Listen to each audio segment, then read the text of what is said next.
Welcome, everyone. I'm Staff Sergeant Ryan Brewer from the U.S. Army Band Pershing Zone, and I have with me the newest addition to the military trumpet jobs team, Staff Sergeant Adrienne Doctor, a fantastic trumpet player and also a coworker of mine from Pershing Zone. Today, we are joined by an all-time great, an absolute master of her craft, and the nicest person you'll ever meet, Master Gunnery Sergeant Susan Rider from the United States Marine Band President's Zone. Adrienne, welcome to the squad. Susan, welcome to the show. So glad you're with us today. How are you and what have you been up to? Oh, thanks for that very kind introduction. I've been trying to wear my mask and stay away from everyone. How's that sound? Hear I've been fine. Would you tell us a little bit about yourself and your career? Absolutely. First, thanks for having me. So I am a member of the United States Marine Band in Washington, D.C. I've been with the band since 1997, so 23 years now. I'm originally from Cedar Falls, Iowa, and I did my schooling at the University of Northern Iowa, which is also in Cedar Falls, and at Indiana University. I did my 2 graduate degrees there in Bloomington. And so my path here, I did Iowa, Indiana, and then I went to Texas for a year, Odessa, Texas, to play with the Midland Odessa Symphony, and teach a lot of private students in the school system there before I won my job with the band. But along the way, I've been very grateful for all of the professional experience that I've gotten playing a lot of regional orchestras and chamber music and as a soloist and as a teacher. So I feel like I've kind of pieced together a lot of my career doing a lot of part-time stuff, which I think a lot of musicians end up doing, at least for a while. And then feel so fortunate that I won my job with the Marine Band in 1997. I've had a career with the band for the last 23 years. So that's kind of me in a nutshell. Awesome. Yeah, it's been really great to get to know you over the years. And me as a female military musician, I've kind of looked up to you as another female military musician. So thanks for that. Me as well. Me as well. Yeah, absolutely. So Susan, you are the new head of the ITG 2021 Ryan Anthony Memorial Trumpet Competition Wind Band Excerpts Division. I think I got that all. What led you to decide to take on this new role? Well, first of all, I was very honored to be approached to consider taking on the role, and the position came open this year, and so when I was approached about it, I gave it some thought, and I thought it would be such a great way to give back to a profession that has meant so much to me and to so many of us, and I think I'm so grateful to be a performer, but I'm also grateful to be a teacher as well. And I feel like, the service that you give in both ways, actually, and I think we can all understand the service that we give, in our own jobs. You all with the Army Band and me with the Marine Band too. And so I feel like this was another way to be of service to others. And competitions and these kinds of things are just so important for all of us in our development and who we are as musicians and trumpet players. And so I'm just grateful for the chance to be able to spearhead this competition and hopefully get some, get a lot of people really interested in entering into it. Well, that's what we are trying to help with. So we've got a few questions from our viewers. First one, how do you enter the competition and where is the competition info located? Yeah, so I think one of the best thing anyone can do is to go to the International Trumpet Guild website, and on there is a link to the competitions, and you'll see information about all the competitions there. And so there is a page there about the Wind Band Excerpts Division competition. And honestly, the way this thing is laid out, all the details are there. So I think one of the biggest things you can do is to go there and to look at all of the steps involved. Because I think, honestly, that's going to answer a lot of questions that I think people tend to have about, entering into something like this and all of the technology that's involved with it and all the deadlines and everything. And it's very clear. So that's the biggest thing that I can really tell anyone to do. Recordings will start being accepted starting on January 1st, 2021. And then will be accepted through the month of January. And then it's in mid-March is when the judges will make a decision about who's going to be a finalist. So just up front, there's those deadlines right there that you all will want to, be aware of. But on that information, you will see what excerpts are required for the recording, for the prelims and the finals, and any detail information that you might have there. So that's the biggest thing that I want to tell people is go there first before you have any other questions. We're all glad to answer the questions, but I think if you can find it there, then it eliminates having to try to find it somewhere else. Yeah, absolutely. Checking out the website is a great place to start for sure. So what should the candidate expect in terms of the way the competition is run? Maybe talking about some similarities and differences with an actual audition, and then of course, how this year is going to look different to previous years. For those who may not be aware, the Trumpet Guild conference is actually going virtual next June, and that decision was made very recently. And so that includes the competition. So in a normal time, the preliminary round is the same as in previous years. So submitting a recording and having the judges judge those and then make a decision about finalists. That's the same. But the Trumpet Guild decided to do the finals virtually as well. And right now, the Trumpet Guild is trying to iron out a lot of those details. So I don't really have a lot of more details to actually give right now about that, because they're just trying to figure out all of the parameters involved with dealing with technology and how you do that virtually. But there's a lot of really smart people who are trying to figure out the ways that we can do this virtually, since we can't do it in person, and still try to make it as similar of an experience as you can without all being in the same room together. If you are thinking about your technology and how you're recording and the kinds of equipment that you're using, that's certainly something that you can be thinking about if you're really serious about and want to enter, to just make sure that you feel like you are submitting your very best representation of yourself, and that the technology is going to reflect that. And so I think that's one of the challenges that any of us has right now. I know when I did this competition several years ago, all I used was like a Zoom equivalent. It was actually like a Tascam. Yeah, Tascam DR40.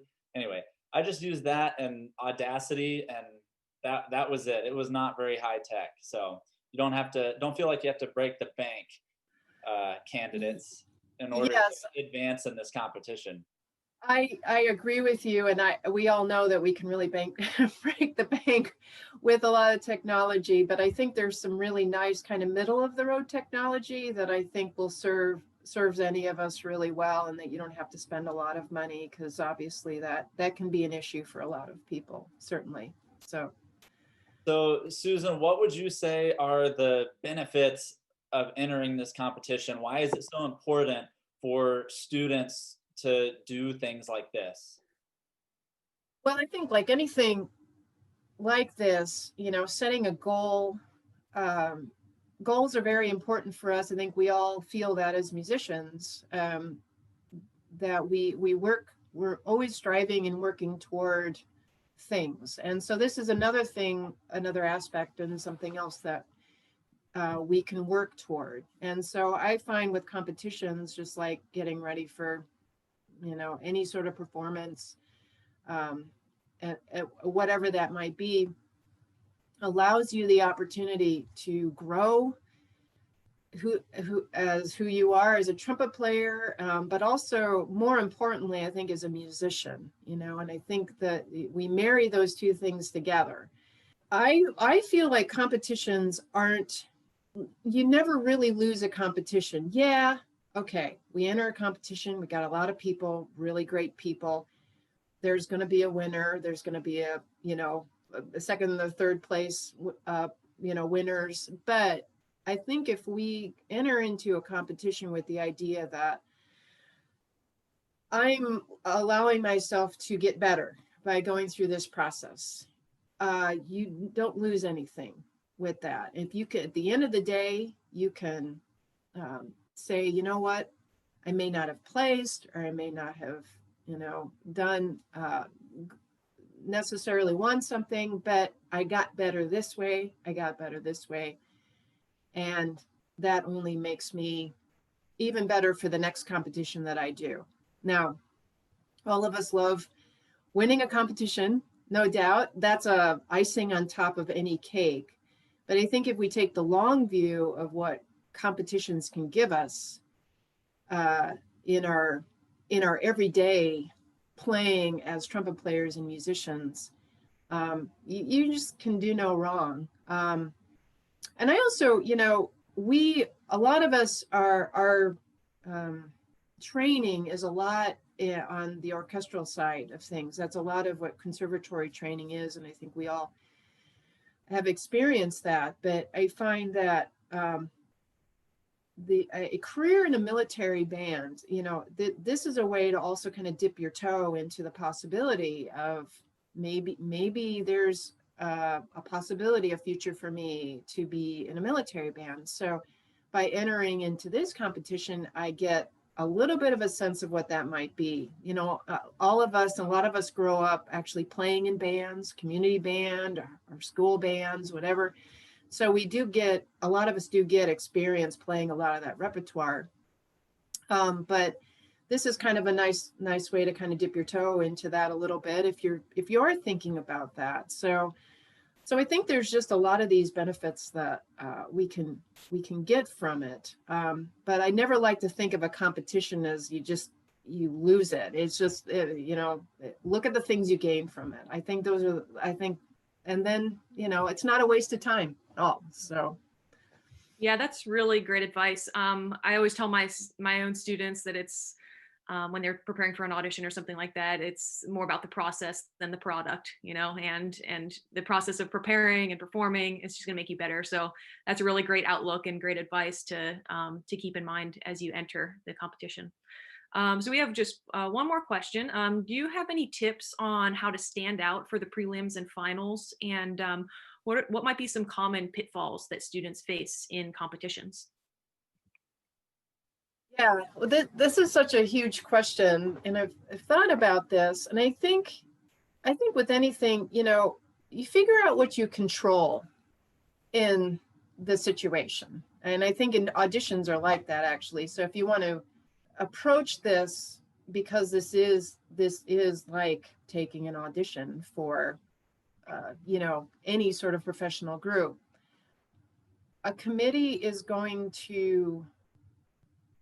they're going to listen to you. You'll be behind a screen and they listen to you, and they're going to know whether your fundamental playing is really solid and whether you are the kind of musician that they want to keep listening to. And so I think the biggest thing you bring to the competition is your preparation, is your, do you know the music?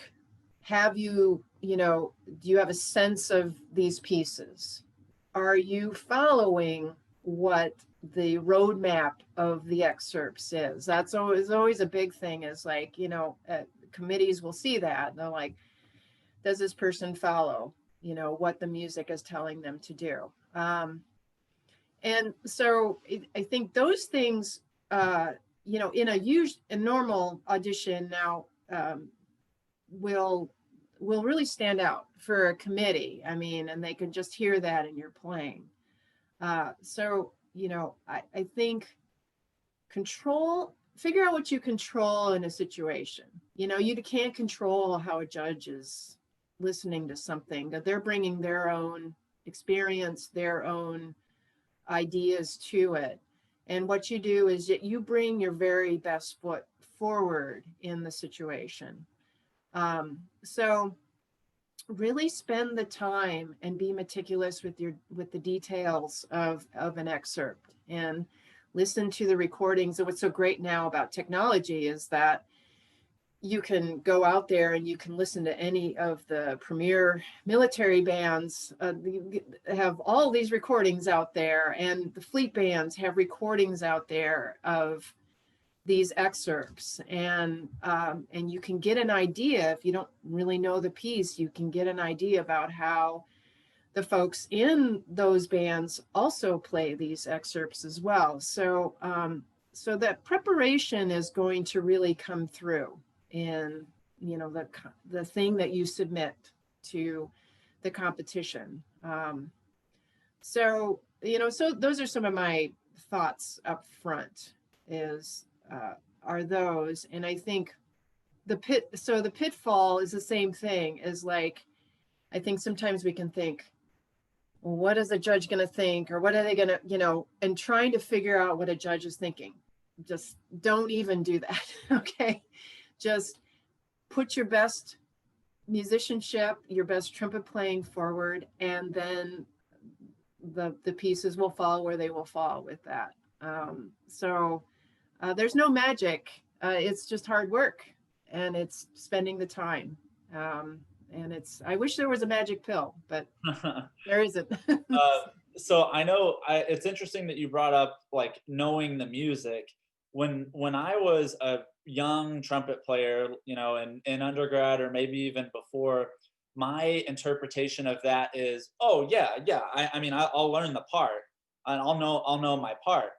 That's not what you're really saying. You're saying, well, know the music in its entirety. So knowing the context for your part and knowing what the flutes have and the clarinets have. There's so many nuances to almost every excerpt. And I think a panel will pick up on that if the student is hip to those. Another thing too is, even though I know we're talking about competition, but with auditions, is that one of the best things that I was ever said to me by one of my wonderful teachers was, like, you may lose an audition or a competition, but that doesn't mean that you're an awful musician or an awful trumpet player. I always really love that advice, because I think we can really get down on ourselves for if we feel like we didn't do well or we didn't advance in an audition. I mean, my goodness, we're going to lose more auditions than we ever win in our life. I mean, you ask anyone who is in the performing arts, they'll say that.